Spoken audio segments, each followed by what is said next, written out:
Okay. So thanks everybody for coming. I am really looking forward to this. I'm glad you're here to join us for this month's webinar where we're talking about impact blockers. What I'm hoping is that I can help as many change makers as possible avoid making these four mistakes that we're going to talk about, that they are things that I really believe hinder the progress of most social impact initiatives. You may not see all of them present at once in things that you're involved in, but I'm sure you would recognize probably at least two in the programs and projects that you're involved with. So my goal here today is to bring awareness to these shortcomings and to introduce some things that you already have the capacity to be able to do to address them and make sure that it doesn't stand in your way. So I'm going to just double check here on the waiting room. And well, let's see, I can't really, if you guys put a thumbs up in the chat, let's see if I can actually see and keep track of what's going on all at once. Are we okay? Are we hearing me? Yes, no. Chat, okay, there it is. Yeah, it doesn't interrupt. Okay, thank you for confirming, I appreciate it. All right, so onward.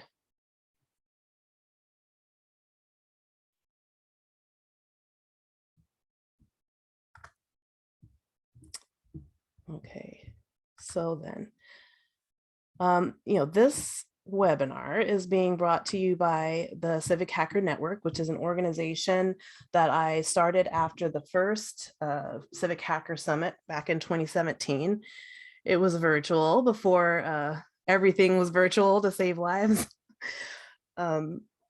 So the Civic Hacker Summit is an online conference. It highlights and celebrates people who are working on using data and tech for civic and social good.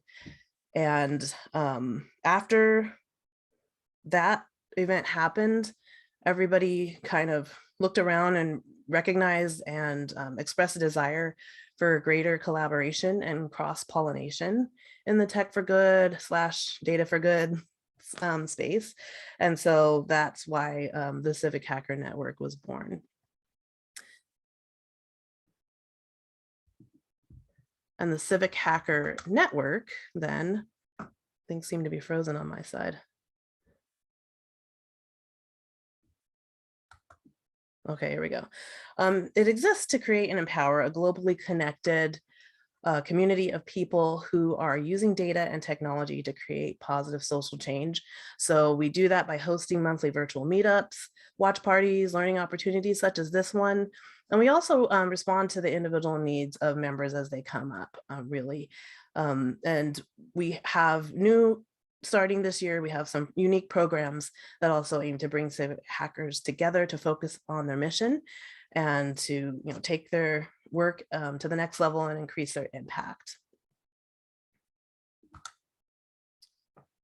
We operate from the genuine belief that problems have solutions and value the contributions of all people in creating, sharing, iterating on, and innovating on the existing universe of solutions to public problems. The private sector, as we've kind of seen, especially in recent times, we see the harms that can result from narrow participation in the creation of tech and decisions about the use of data. So what we're seeking to do with the Civic Hacker Network is to fill opportunity and influence gaps, both geographically and demographically. Then the last thing I'll say about the organization is, we're fiscally sponsored, so technically a nonprofit by the Open Collective Foundation, which is a 501c3. And they have a mission of promoting projects in the US, which do many things, including developing tools to improve civic participation within cities or communities. And our work more broadly supports civic hackers, and especially those located outside of the major metro areas. So it's aligned with the UN Sustainable Development Goals, 10 for reduced inequalities between and within countries. And then also we consider ourselves to be working toward Goal 16 for peace, justice, and strong institutions. So now that I've introduced you to the organization, oh, great. One of my fears just got taken care of. I am seeing waiting room entries. So now that I've introduced you to the organization, I should probably introduce myself. I'm Lori McNeil. I'm the founding director of the Civic Hacker Network, and my educational and early career background is in material science and engineering, actually. I started my career as a research scientist in the Thermal Protection Systems and Materials branch at the NASA Ames Research Center, which is located in Moffett Field, California. And once I decided to head for the hills up here to smoky Northern California, I switched careers and work as a data strategy and analytics consultant with institutions and nonprofits. I'm also a mom to an elementary aged son and daughter, and Nanny Netflix is babysitting them. I've asked them to stay off the Wi-Fi, but we'll see how long that lasts. And my favorite thing to do in my free time is putting together awesome STEM educational events and experiences for K through 12 students. That is one of my big passions since before I was a grown-up. So speaking of educational outreach, there's one story that I just love to share whenever someone is, lamenting or wondering to me out loud if they made a difference or if their contribution matters. And this photo that you're looking at here was taken at a meetup of the Society of Women Engineers group where I live. And now you probably noticed that we look pretty happy. It's not just because we were at a pub. We were actually over the moon because we had just received the best surprise news from one of our attendees at that event. So the woman in the center is Julianne, and at that time she was in town for her internship with our local electric utility. She was in college working toward an electric engineering degree. And what she told us that evening was that she is actually someone who had participated in this Society of Women Engineers very first outreach event. She did it as an 8th grader. So we put together this event called Wow, That's Engineering for young girls. And in the first year only, the age range went up to the 8th grade. And Julianne, she told us that, she described going to an event where she learned about electrical engineering and made this little circuit board. And she didn't actually remember the certain details. Like she didn't remember the name Society of Women Engineers. She didn't remember where she was, but she did remember how the experience impacted her. She said she got home and she put that little game on her shelf in her room and said, that's what I want to do. And she did it. She completed her studies as an electrical engineer and is actually, last time I saw her at a Society of Women Engineers event. She was working locally and I felt old. But I love this story because I'm totally here for that long-term outcome information. And I think we can all agree, being in the social impact space, whether it's advocacy that you're doing, civic tech, social enterprise, most of us don't have a transactional relationship with our work. We're here for the long haul and we want to see things change permanently, right? So I would ask you at this time, to maybe type in the chat, like, what does impact look for you? When you think about impact, what are some of the words or ideas that come up for you? And I'm switching to the chat so I can see some responses. Anybody? I think about the word outcomes. Outcomes comes to mind for me. If we're typing in the chat, I can't see it. So let's see. No one have any kind of word associations for thinking about impact in what you're doing? Alumni responses, thank you and welcome. So yes, alumni responses, lives changed. I know one organization I'm involved with, changing behavior, yes. Especially right now, public health is at the forefront of all of our lives, and that's right. their reason for existing. They aim to change our behaviors. So yeah, we're looking for responses and changes in behavior. And I'm glad that, thank you for responding. Between my involvement in numerous community initiatives and experiences on both sides of the boardroom table as a nonprofit executive, and then as a board member, as a leader of a grant-making organization, and as a consultant to nonprofits, it is so painful to observe how, unfortunately, not every initiative produces those positive impact stories. And we're not always able to see those changes that we want to see, maybe not in the timing that we want to see them or at the scale we want to see them. And it's not necessarily because the impact was negative, even though, in civic tech, we talk about this. There's plenty of examples of unintentional negative impacts, right? And, it's not because the work isn't making a difference either. And it's not because the approach is wrong.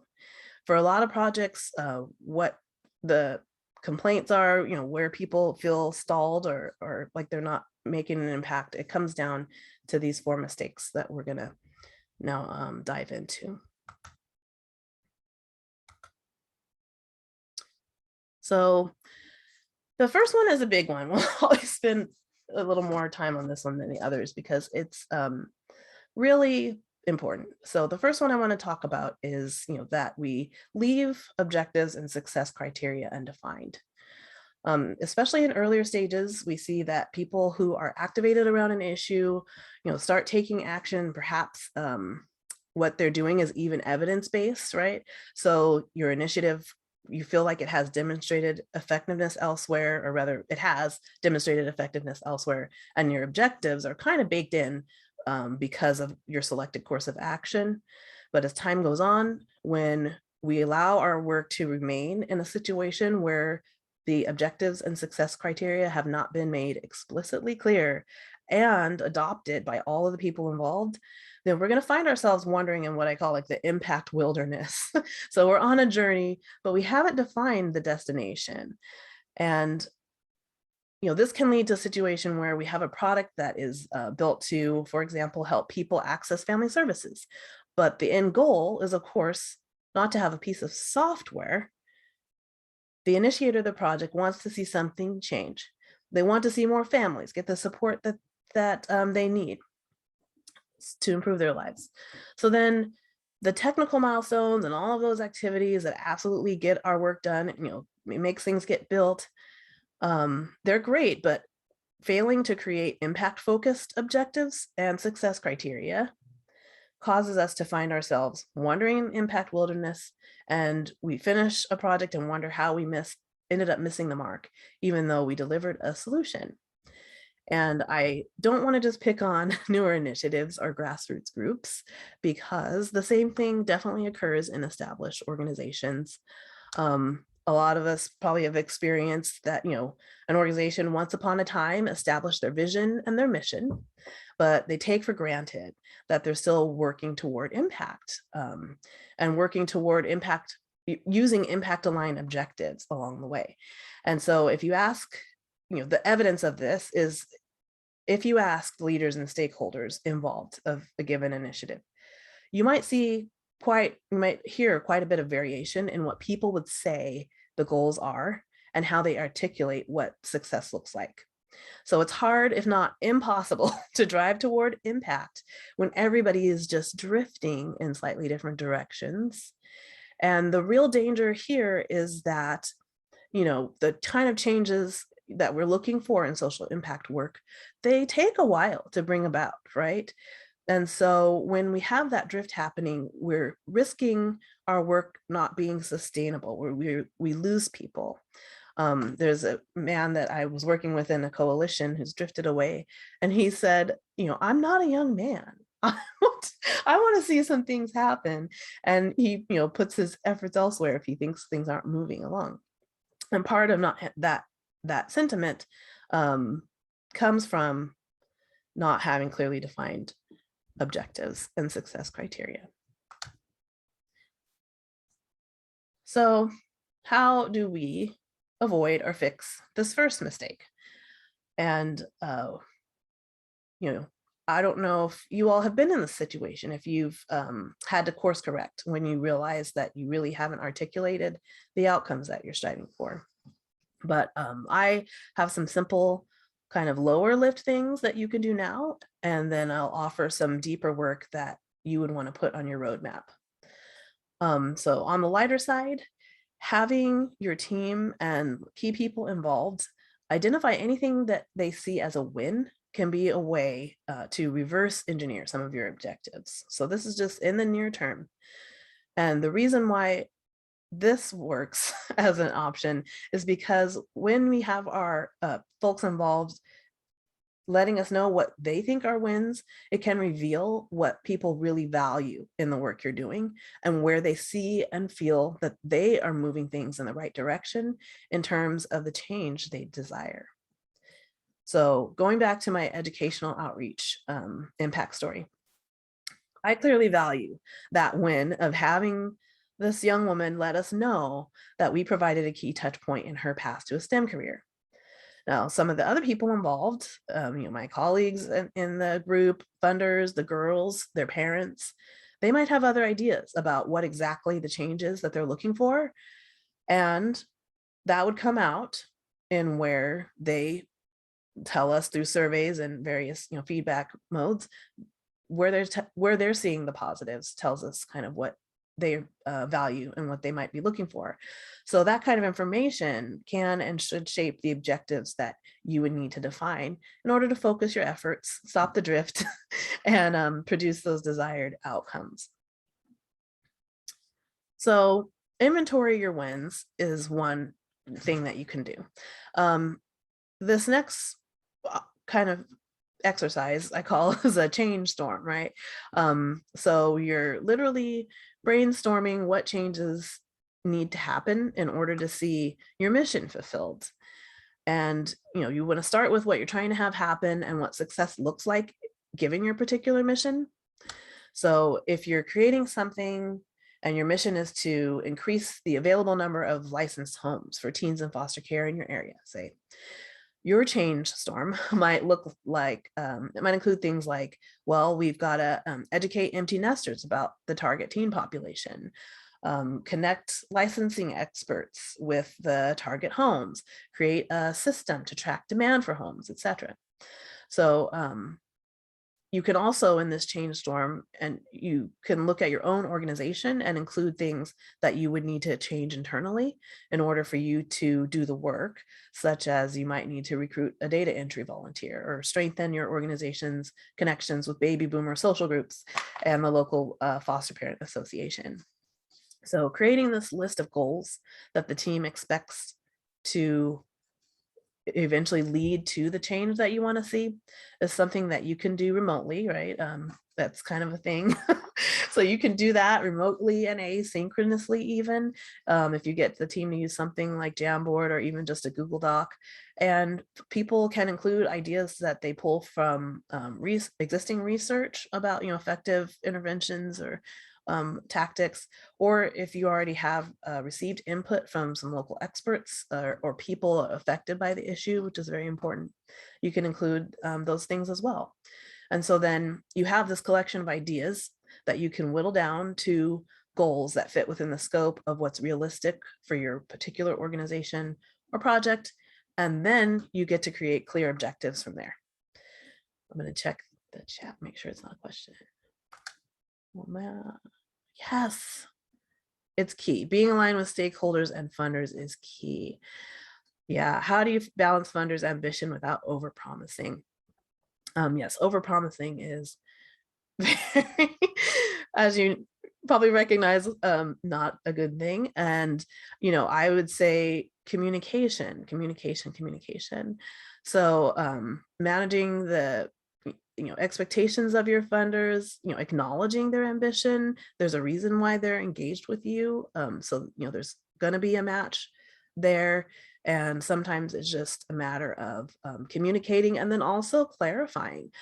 Sometimes funders use language casually that we in the field take to be something very specific. So like one story I know of, where the funder is insisting on an impact measurement, and the measurement and evaluation folks, experts in the room, are thinking like, what they want us to do, like this big study, like this is, not appropriate for what we're doing, or, the scope is too big. But actually, when they kind of clarified and discussed further what the funder wanted, it was really what in the professionals recognize as just kind of some monitoring information. So, definitely communicating and making sure that you are clear on what it is they're really expressing. So, from your collection of ideas, you whittle down to goals that are appropriate, create objectives, and then the last near-term thing I was recommending was using just simple tools and templates are available online that can help you fully articulate your objectives.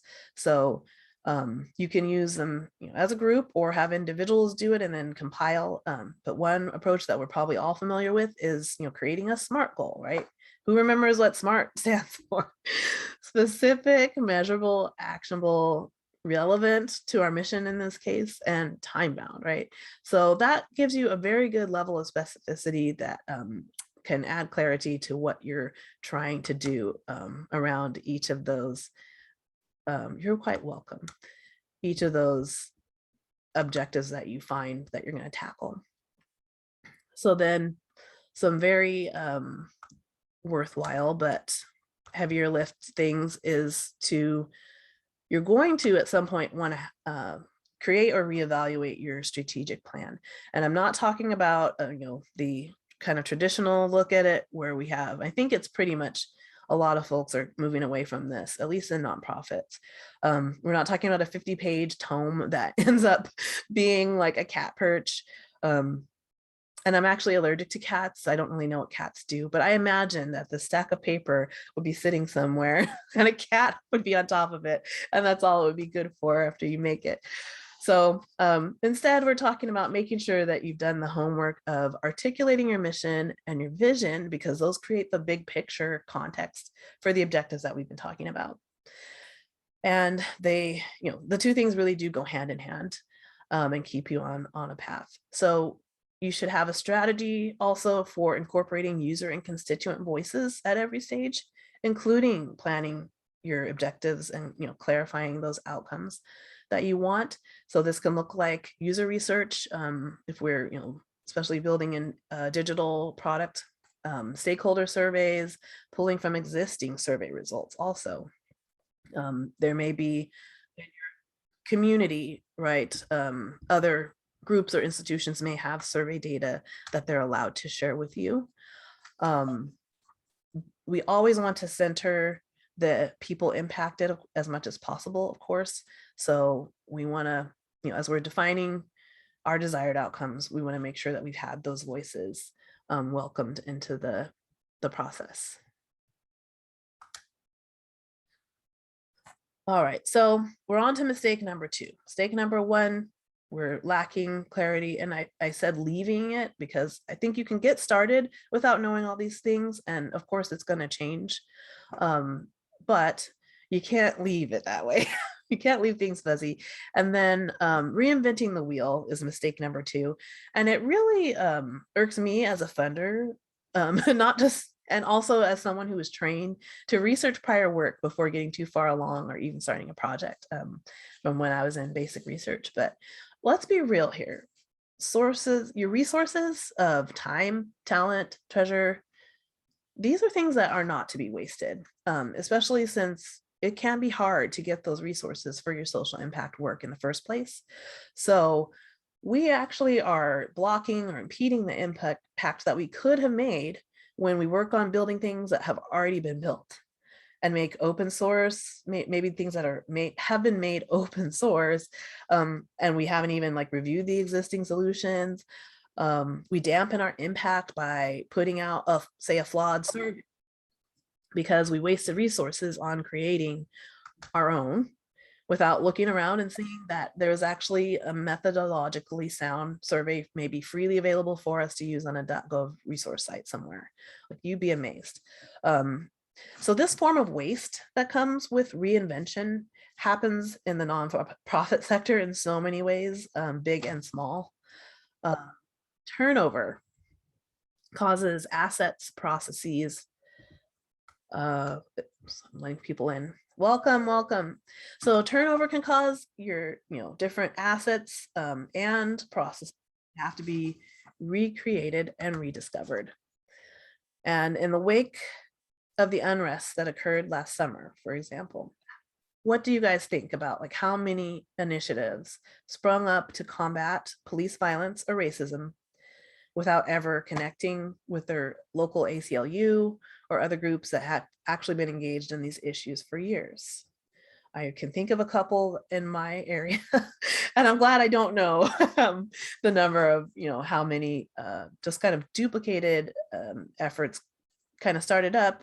And then we notice also when you are reinventing the wheel, you're expending this extra energy and you're risking fizzling out. You're wasting that energy on something that you needn't. So we need to think about what's more conducive to getting to the impact we want to see. Is it spending time, money, goodwill, energy, and momentum on repeating mistakes or doing rework? Or is it putting more of those resources toward moving the ball forward after doing the research?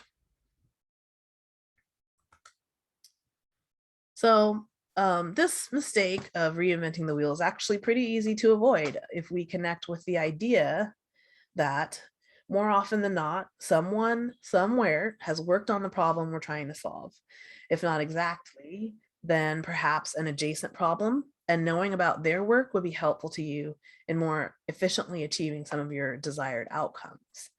And sometimes people really don't realize that there is other work going on.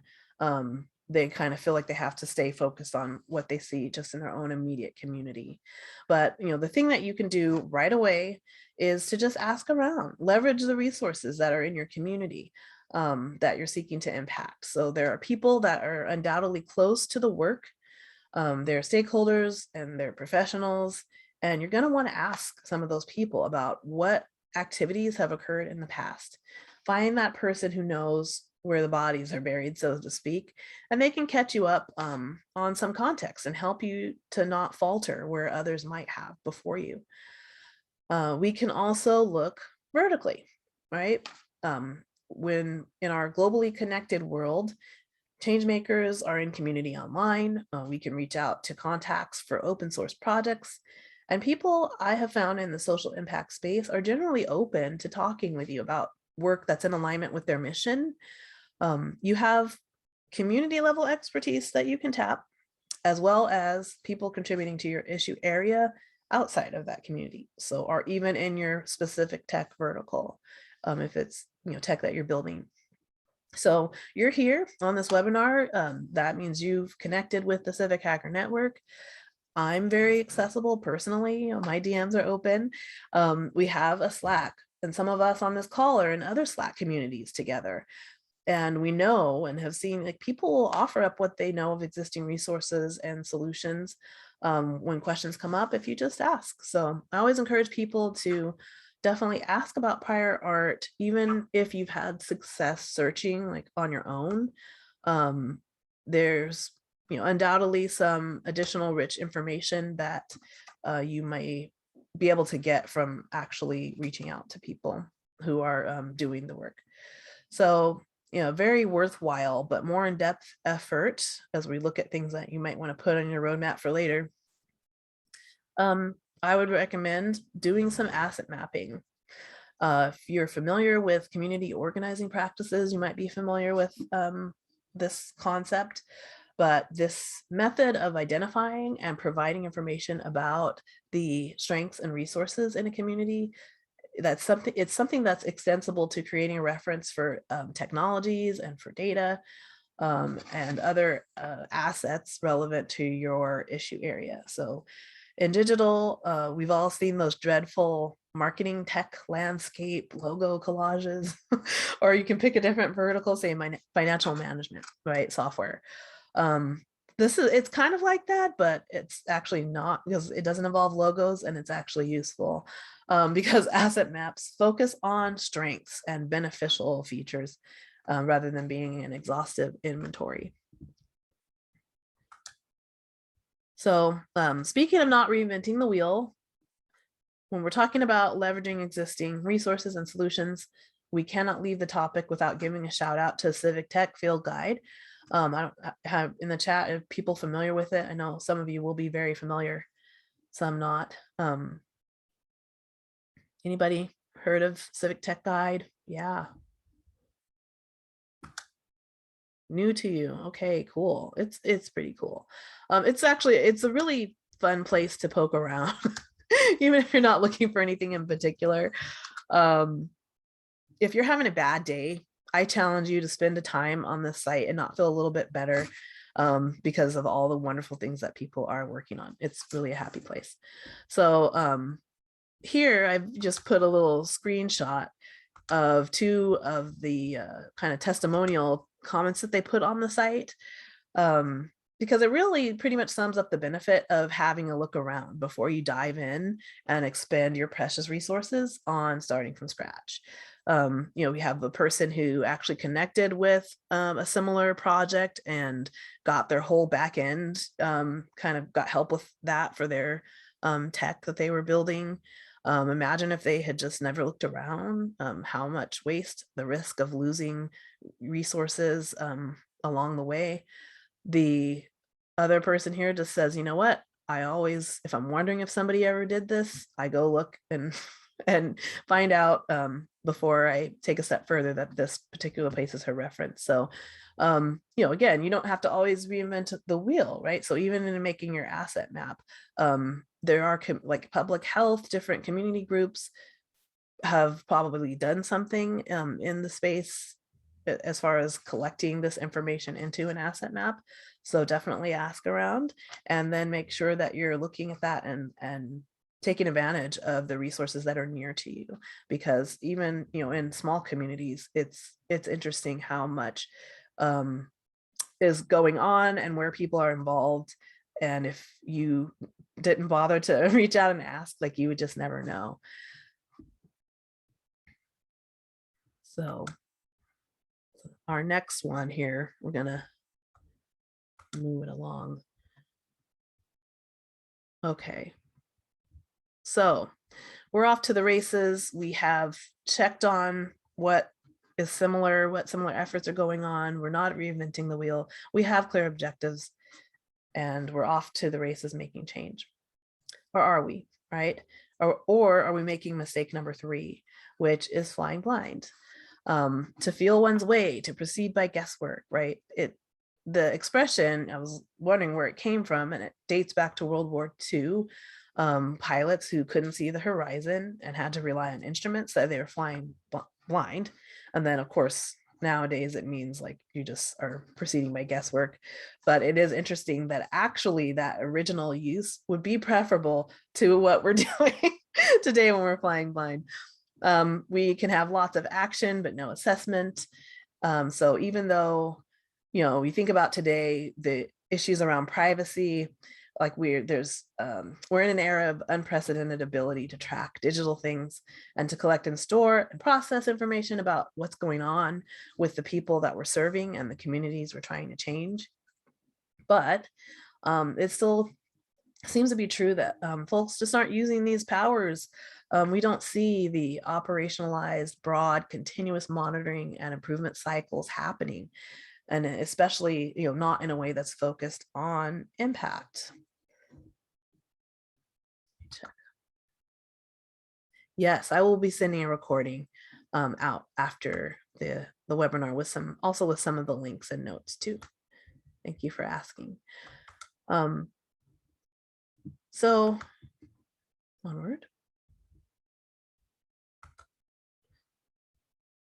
So here, I think the ramifications of this particular issue are pretty well articulated by a woman named Rebecca Rumble, and she produced a report. She's the research lead for an organization called My Society. And they did a report in 2015 based on original research. And they did that in partnership with a whole slew of civic technology groups from around the world. And it was titled, Who Benefits from Civic Tech? So in this report, she writes, flying blind is an impact block. Whoa. She writes, but believing that something is good, I wrote the other part, believing that something is good and encouraging its use and replication without evidence to demonstrate its strengths and weaknesses is arguably a fool's errand. And she goes on to say, civic technology is now far beyond the hunch stage of its life. And as powerful and as anecdotal evidence can be, it is not enough to make sweeping global generalizations. Evidence of positive impact is required to move civic technology beyond belief and into evidence-based reality. So flying blind is an impact blocker because it weakens the case for sustaining your work and potentially poisons the soil for the next initiative that comes after you. How many of us have met resistance from, we engage with, a member of civil society, a public servant, and they're like, oh, we've been here before, right? So we need to be considerate, consider both our own impact and what we are paving the way for to come after us. Just a little bit more about My Society, because I do think that they're another source of information for us as we do impact work, kind of a model that we can follow. They're an international nonprofit social enterprise based in the UK, and they are actually one of the first civic technology organizations that kind of sprung up in the world. They're dedicated to this, kind of rigorous research and testing their actions, assumptions, and impacts. And just a quick plug, if you're into podcasts, this author was a keynote for the Civic Hackers Summit and shared some really great information about My Society and their work and kind of issues around tracking impact. And so the next episode of the Civic Hacker podcast is going to feature the audio from that session. So I'll be sure to include that link with our webinar recording. So before we talk about fixes, I would like to bring up mistake number 4, because it's really the other side of the coin to the mistake number 3, flying blind. So using metrics that fall short of your mission. When I see clients or colleagues that are using metrics that fall short of the mission, what I'm recognizing is, I feel like, kind of the most sinister of impact blockers. And I say sinister because it plagues people who have actually tried to avoid mistake number 3. They usually believe that they're doing the right thing by paying attention to some type of set of metrics or KPIs, and yet the instrument that they're focused on and even spending money to try to move that particular needle that they're looking at, it isn't actually telling them the truth about their impact. It isn't leading them to changes that would affect their impact. And I've seen this show up in a couple of ways. So on the one hand, we have, data that's being collected but doesn't include measures related to the objectives. Those objectives we talked about in mistake number 1, clearly defined. So going back to my foster care example, you might have, the example of having a work that has the mission of getting more foster homes for teens. So you might have created an online education portal, say, that allows you to capture how many households you're reaching. And that's in line with your objective of educating empty nesters. So great, you got that. But did anybody ever set up a way to track portal usage against those other objectives that we talked about of, getting them connected with home licensed specialists, or to connect to that main goal of actually, are you achieving getting more of those homes into licensing? So a lot of times we do the easy part, which is sometimes the only part we can control. But the key to ensuring impact is connecting the treatment with the results, right? So then the second kind of manifestation of this that I wanted to point out is, the issue of vanity metrics. We can often see vanity metrics being prioritized over our impact metrics. An example of this would be an organization that gets donations, and they're very concerned with the number of donors campaign over campaign.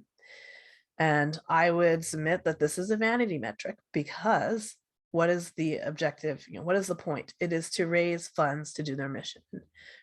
So why are we prioritizing something like the number of donors in a campaign over, say, campaign return on investment, or just the funds raised, right, per campaign? So people can get caught up in metrics that really don't map directly, or are not the closest thing to the objective that they're really needing to drive forward.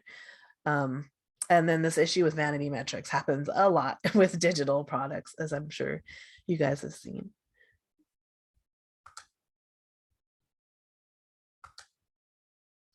So the fix for this, both issues here, where we have data that's missing, or we have lots of data and we're distracted and focused on something that's not moving the needle. We want to use evidence, not just data, to drive and demonstrate impact.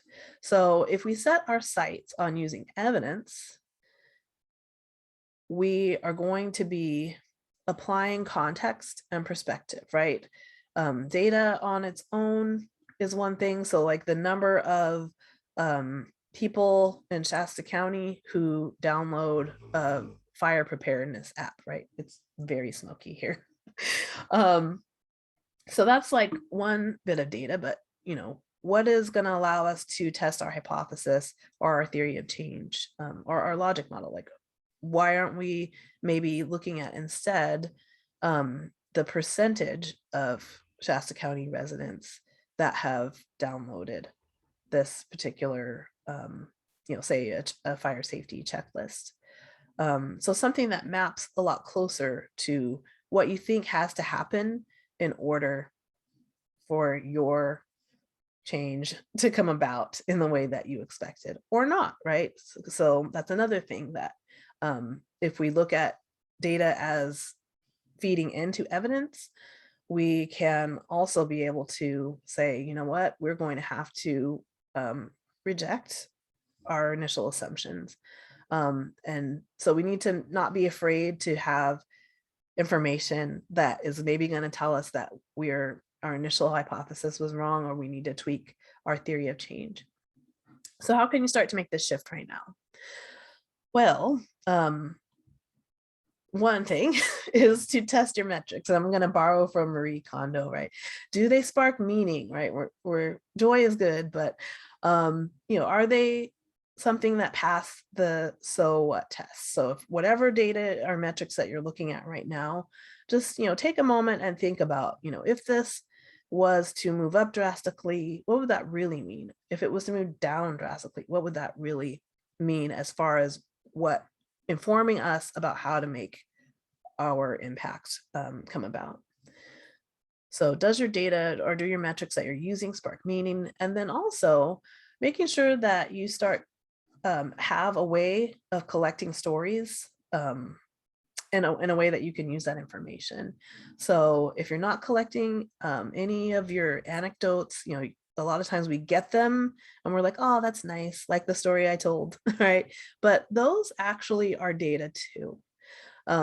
It's a whole other conversation about how we might process that to use, but that's data too. And so you want to not just let those float in the ether.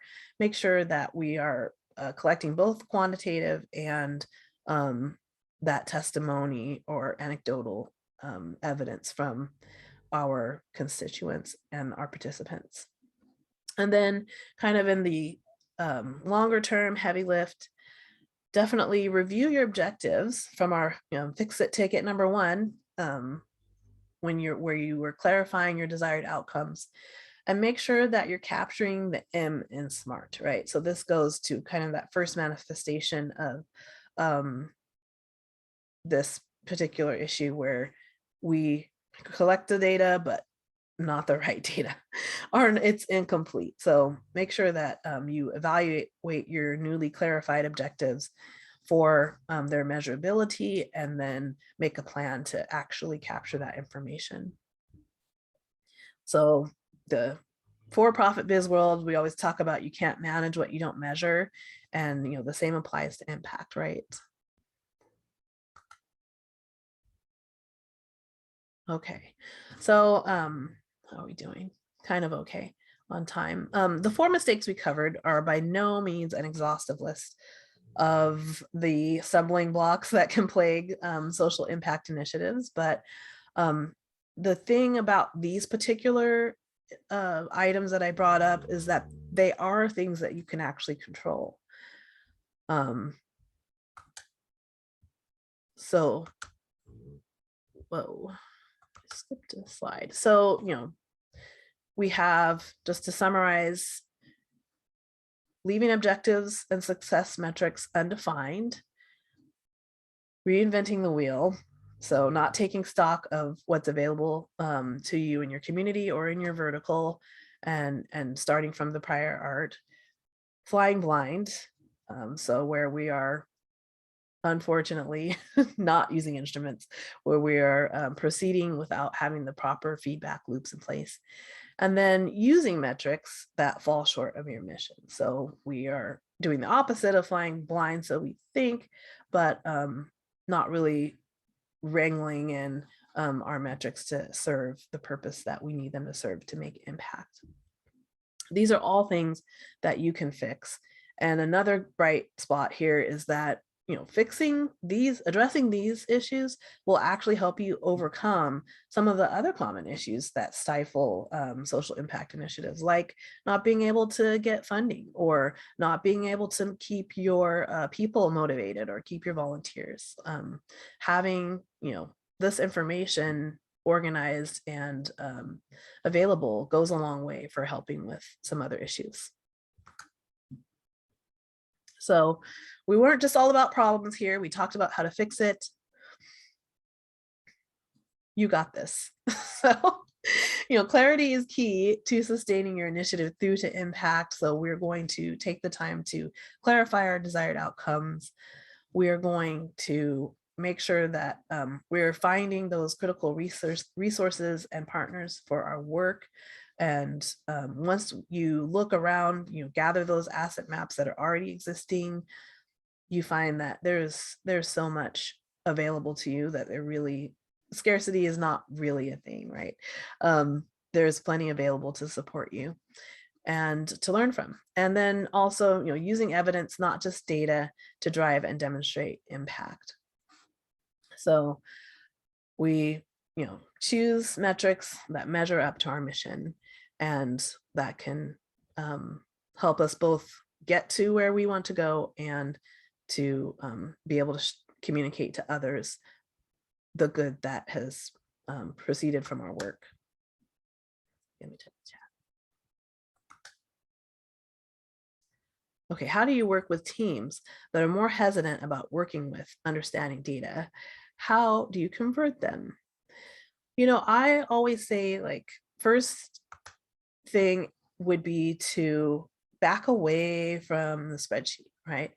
So you want to, it builds confidence in people when you kind of talk about the questions that are at issue, right? Because the data describes a real experience or a real task or real activities that they actually are quite expert about. So I feel like a lot of the hesitancy comes is because the data side is seen as like other, when really it's just a different way of describing their things that they know, their experiences, their observations. And so if we kind of let people connect that information better to their own domain knowledge, because without that domain knowledge, we really, we can't create evidence. I find that that's really helpful and empowering, right? Like, to let them know, like, you're the one with some knowledge, and let's let's see if we can describe it with this other tool that we have available to us. And I hope that helps. I find that helps. Okay, you're welcome. So I think, and we do have just a little bit of time left for Q&A, but also, you can type into the chat, and please feel free, like I said, my DMs are open. Here's my email address. I'd love to connect with you on LinkedIn if we aren't already. I'm at Lori_McNeil on Twitter. Before we dive into the Q&A, I do want to quickly plug the program that we are launching this year, which is called the Community Impact Accelerator. It's just designed to get people together to work on in a supportive environment, some of the things that we talked about. It's 12 weeks, and it helps changemakers focus on the components critical to achieving their goal of creating change. Being in community with others who also hold a bold vision for how their community could be better is empowering. It's inspiring and soul sustaining, sanity saving. So, these Accelerator program has weekly check-ins with a small group of peers, and it helps you move forward and stay accountable to yourself and to your mission. We'll have invited guest speakers and change makers, and these are of course selected based on the specific needs of the cohort that we put together. And yeah, you are all invited, and you're invited to share the opportunity. Some additional features about it, we are not dumping you into like a bunch of content. It really is meant to be something that is responsive and curated and providing for the needs of the participants. We'll have provided you a digital journal, so that will really help you to track your successes and lessons learned. So like we talked about collecting stories, that's data too. You'll have this personal data for yourself that should sustain you and help you as a change maker. Participants will be featured speakers at our next summit, which is scheduled for the fall. And of course, you are forever a member and friend of the Civic Hacker Network. And people who complete the Accelerator program will have the opportunity to apply for funding from us. So that, and I'll send this in the follow-up email as well, the link to learn more and apply. It's here. And yeah, so we have maybe 3 minutes available for questions. Here's some more information about the organization, where we are in social media, and I'll email those out with the webinar recording as well. But thank you very much, everybody. I hope this has been helpful to you. I do have a survey link that will be coming to you, so there'll just be a whole lot of links in your future sent via email, and I hope to hear from everybody.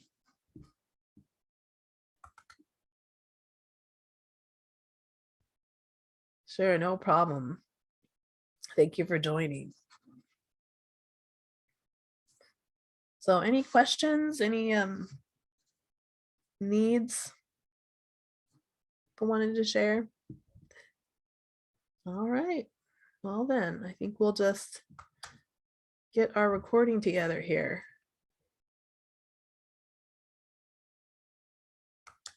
I'm gonna stop recording and say goodbye.